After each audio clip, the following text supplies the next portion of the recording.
सिरसा विधानसभा की 5 सीट पर हुड्डा के नेतृत्व में एक सीट पर टक्कर रह सकती है। एसआरके के नेतृत्व में वो भी टक्कर नहीं रहने वाली। फतेहाबाद की 3 सीटों पर हुड्डा के नेतृत्व में एक सीट जीत सकते हैं और एक टक्कर में एसआरके के वो भी नहीं हैं। जी हाँ, हम आपको सर्वे बता रहे हैं कांग्रेस पार्टी का, जहां एक तरफ एसआरके का नेतृत्व है और दूसरी तरफ यदि नेतृत्व भूपेंद्र सिंह हुड्डा के हाथ में फ्री हैंड दिया जाता है तो फिर हरियाणा विधानसभा की 90 सीटों का क्या आकलन रहने वाला है।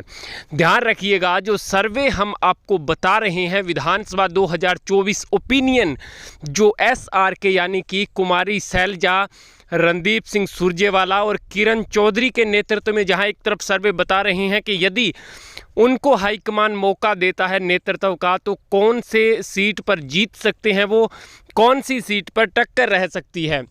और दूसरी तरफ हम आपको सर्वे दिखा रहे हैं कि यदि भूपेंद्र सिंह हुड्डा को नेतृत्व सौंपा जाता है तो कौन सी सीट वो जितवा सकते हैं और कौन सी पर टक्कर रहेगी। एक बात तो तय है कि जो महेंद्रगढ़ है वह 4 सीटों में से हुड्डा और एसआरके एक जीत सकते हैं, एक पर टक्कर रह सकती है। रेवाड़ी की 3 सीटों पर दोनों एक जीत सकते हैं, एक पर टक्कर रह सकती है। इसके अलावा यदि हम बात करें तो गुरुग्राम की 4 में से एसआरके 2 जितवा सकती है, हुड्डा 1 और टक्कर दोनों एक पर रह सकते हैं।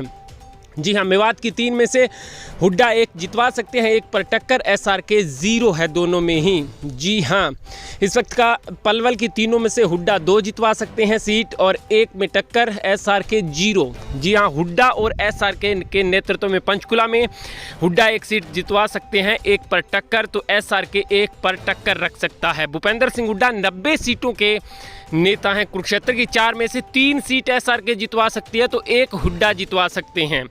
कुल मिलाकर के कैथल की 4 में से 3 एसआरके जितवा सकती है कांग्रेस को नेतृत्व, 1 भूपेंद्र सिंह हुड्डा का नेतृत्व जितवा सकता है। रोहतक की 4 में से 3 सीट हुड्डा जितवा सकते हैं, 1 पर टक्कर, तो एसआरके 0 है। एसआरके क्या 90 सीटों पर कामयाब होंगे? झज्जर की 4 में से 3 हुड्डा जितवा सकते हैं, 1 पर टक्कर, या फिर एसआरके 90 सीटों पर टक्कर दे पाएगा। हिसार की 7 में सीटों में से हुड्डा 2 जितवा सकते हैं, 1 पर टक्कर, तो एसआरके की तिकड़ी 1 सीट ही केवल जितवा सकती है। जींद की 5 सीटों में से एसआरके 1 सीट जितवा सकती है, 1 पर टक्कर, तो हुड्डा ना सीट जितवा सकते हैं ना टक्कर है। फरीदाबाद की 6 में से हुड्डा 2 जितवा सकते हैं, 1 पर एसआरके जितवा सकता है, 1 पर दोनों टक्कर रख सकते हैं।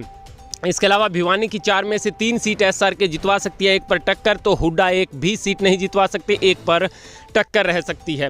दादरी की 2 में से एसआरके 1 जितवा सकती है, 1 पर टक्कर। भूपेंद्र सिंह हुड्डा के नेतृत्व में यहाँ उनको खाता नहीं खुलने वाला है। अंबाला की 4 सीटों में से हुड्डा केवल 1 पर टक्कर करवा सकते हैं, बाकी जीत भी नहीं है, टक्कर भी नहीं है। यमुनानगर की 4 सीटों में से 1 सीट एसआरके जितवा सकता है, 1 हुड्डा, तो 1 पर टक्कर रह सकती है। इसी के साथ करनाल की 5 सीटों में से दोनों नेता है जो गुट 1 पर टक्कर रख सकते हैं। साथ ही बात करें यदि पानीपत की 4 में से 2 सीट हुड्डा जितवा सकते हैं तो 1 पर टक्कर एसआरके रखवा सकता है, 1 पर टक्कर भूपेंद्र सिंह हुड्डा का नेतृत्व रखवा सकता है। सोनीपत की 6 में से 4 सीट भूपेंद्र सिंह हुड्डा के नेतृत्व जितवा सकता है तो 1 सीट एसआरके का नेतृत्व जितवा सकता है। तो आपने देखा भूपेंद्र सिंह हुड्डा वो नेता हैं जो 90 हलकों में अपनी पकड़ रखते हैं। एसआरके 90 हलकों पर पकड़ ना होने के बाद यदि एसआरके हुड्डा को रोकने में कामयाब हुए तो मतलब कांग्रेस रुक सकती है, यानी हुड्डा के नेतृत्व में कांग्रेस 27 सीट जीत सकती है, जो फिलहाल के हिसाब से टक्कर 21 सीटों पर है। तो एसआरके केवल 19 सीट जितवा सकती है, टक्कर 16 सीटों पर है। कमेंट में अपनी राय दें।